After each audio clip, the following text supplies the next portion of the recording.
headlines this afternoon. Greek protesters state that they will leave the streets only if the austerity measures would change or early elections are called. While teachers and civil servants marched to the streets across Britain in protest at planned pension reforms, and protests turned violent in Chile as students and teachers demand education improvements.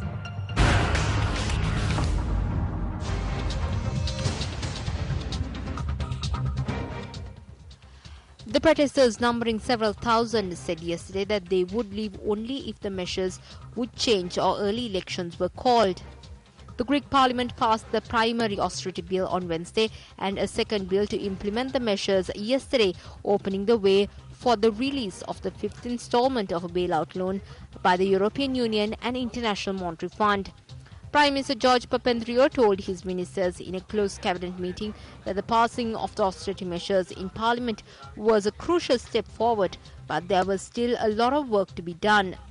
The EU and IMF had demanded that both bills be passed before it released the next batch of rescue loans of 12 billion of a total of 110 billion euros received last year to keep Greece from defaulting.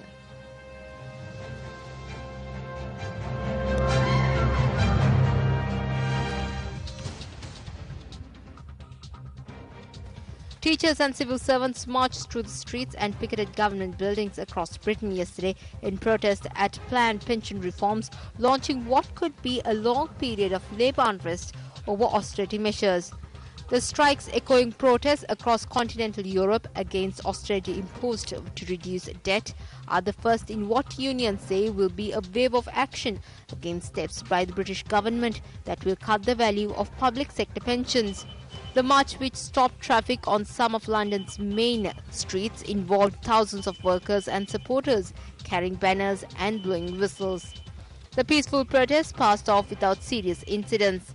Minor trouble flared in Whitehall, the country's political hub, which led to police making more than 24 arrests. But there was nothing on the scale of last year's violent student demonstration against university funding cuts, which saw protesters attack buildings and police, inflicting millions of pounds worth of damage.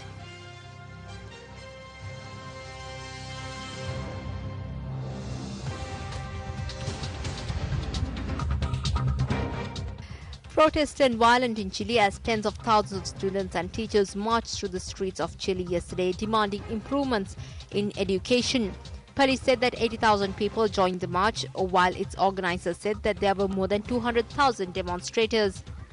Some masked protesters attempted to ransack nearby stores and clashed with police, who responded with tear gas and high-pressure water.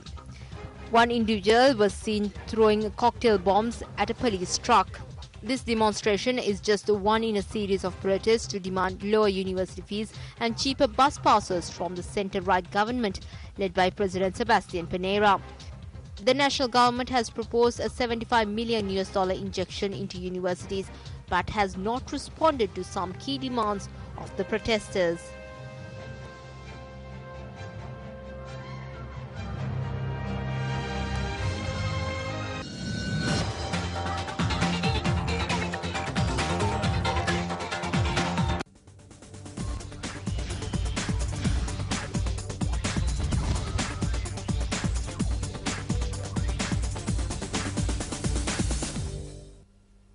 Taking a look at sports news this afternoon.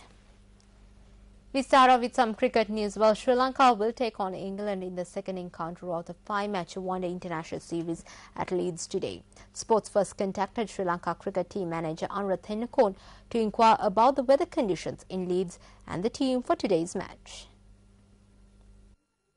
Yeah, the weather here at Leeds is good at the moment, but knowing the British weather, it can change very soon. Hopefully, we'll have a bright and sunny day, which will really help our players. The team for today, we have named 12, and the final 11 will be named only after having a look at the wicket. From the last game, the new players that have been included are Dinesh Chandimal and Dhammika Prasad. So with Sanath going out, we'll probably have additional batsmen coming into the side. Yeah, it is going to be a crucial match for Sri Lanka because we got to get back into the series with a win, and the boys are really geared up to performing well in this game.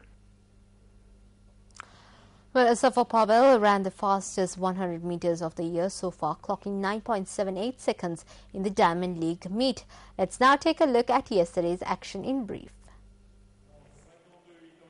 The 7th Diamond League meeting of the year took place in Lausanne yesterday. No Usain Bolt or Tyson Gay in the men's 100 meters, but Asafah Powell made up for their absence with a blistering performance. The Jamaican clocked 9.78 seconds, the fastest time in the world this year, to take victory against a respectable field. In the men's 400 meters, Jermaine Gonzalez of Jamaica just held off Belgium's European champion Kevin Borley to take victory with Taberi Henry in third. Brittany Reese won the women's long jump with a leap of 6.85 meters. Russia's Daria Klishina was second ahead of Shara Proctor of Great Britain. Cuban star Darren Robles won a tight men's 110-meter high hurdles in a good time of 13.12 seconds ahead of Jamaica's Dwight Thomas and Jason Richardson of the United States. World record holder David Rudisha made a winning return to Diamond League action with victory in the 800 meters. Olympic silver medalist Sally Pearson of Australia just got the better of Danielle Carruthers in the women's 100-meter hurdles. Pearson won in 12.47 seconds, but the American wrongly received the winner's bouquet before order was restored.